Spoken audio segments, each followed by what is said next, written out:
నమస్తే welcome to are voice నేను journalist నవత ఏ మాటకు ఆ మాట చెప్పుకోవాలి కానీ ఈ మధ్య కాలంలో కోర్టులు ఇచ్చే తీర్పులు సెన్సేషనల్గా మారుతున్నాయి. అందుకు ఉదాహరణగా ఇప్పుడు నేను ఒక కేసుకి సంబంధించి ఒక వార్తను మీకు అందించబోతున్నాను. ఇది ఎక్కడ జరిగింది అంటే ఉత్తరప్రదేశ్లోని బరేలీలో జరిగింది. ఉత్తరప్రదేశ్లోని బరేలీలో ముగ్గురిని హత్య చేసినందుకు గాను 8 మందికి మరణశిక్ష విధించారు. ఇందులో 2 మహిళలు కూడా ఉన్నారు. ఉత్తరప్రదేశ్లోని కోర్టు 2014లో ఆదాయపు పన్ను ఇన్స్పెక్టర్కి చెందిన కుటుంబానికి చెందిన ముగ్గురిని హత్య చేసినందుకు 8 మందికి మరణశిక్ష విధించింది. దోషులుగా తేలిన వారిలో 2 మహిళలు కూడా ఉన్నారు.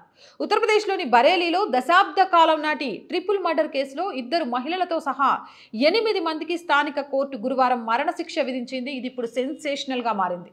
అసలు దీని కథా ఉదాంతం ఏంటి అని తెలుసుకోవాలంటే ఏప్రిల్లో బరేలీలోని సురేష్ శర్మ నగర్ ప్రాంతంలో జరిగిన దోపిడీలో ఇన్కమ్ ట్యాక్స్ ఇన్స్పెక్టర్ తల్లి సోదరుడు బావను హత్య చేసిన కేసులో చైమన్ హసేన్ ముఠాలోని 8 మంది సభ్యులకు స్పెషల్ ఫాస్ట్ ట్రాక్ కోర్టు న్యాయమూర్తి రవిశంకర్ దివాకర్ మరణశిక్ష విధించారు.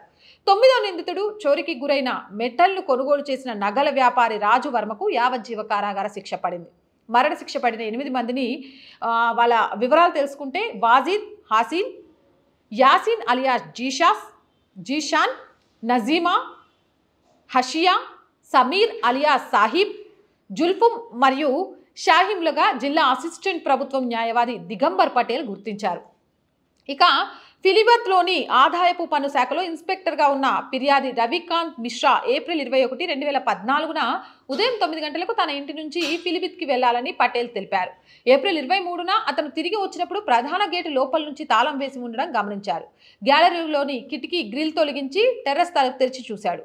అతను సమీపంలో నిర్మాణంలో ఉన్న ఇంటి పైకప్పు నుండి లోపలికి చూడగా మెట్ల దగ్గర ఉన్న తన 70 ఏళ్ల తల్లి పుష్ప మృతదేహాన్ని ఏడీజీసీకి చెప్పారు. బెడ్రూమ్లో అతని సోదరుడు యోగేష్ మరియు అతని భార్య ప్రియా మృతదేహాలు కనుగొనబడ్డాయని, అలాగే అతని ఇంటిని మొత్తం ధ్వంసం చేశారని చెప్పారు. ఇక విచారణ అనంతరం పోలీసులు వస్తువులు కొనుగోలు చేసిన నగల వ్యాపారి సహా 9 మందిని అరెస్ట్ చేసి ఛార్జ్షీట్ దాఖలు చేశారు. ఈ నేపథ్యంలో ఈ 9 మందిలో 8 మందికి మరణశిక్ష విధించారు. మరణశిక్ష పడ్డ వాళ్ళలో 2 మహిళలు కూడా ఉన్నారు. అండ్ ఎవరైతే ఈ నగలు కొన్నారో, దొంగతనం చేసిన నగలు కొన్నారో ఆ నగల వ్యాపారికి మాత్రం యావజ్జీవ కారాగార శిక్ష విధించారు.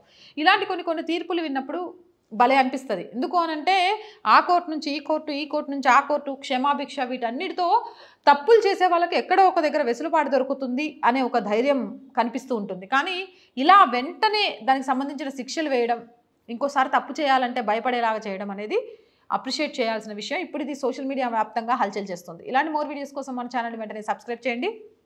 ఈ వీడియో నచ్చినట్లయితే లైక్ చేయండి, షేర్ చేయండి.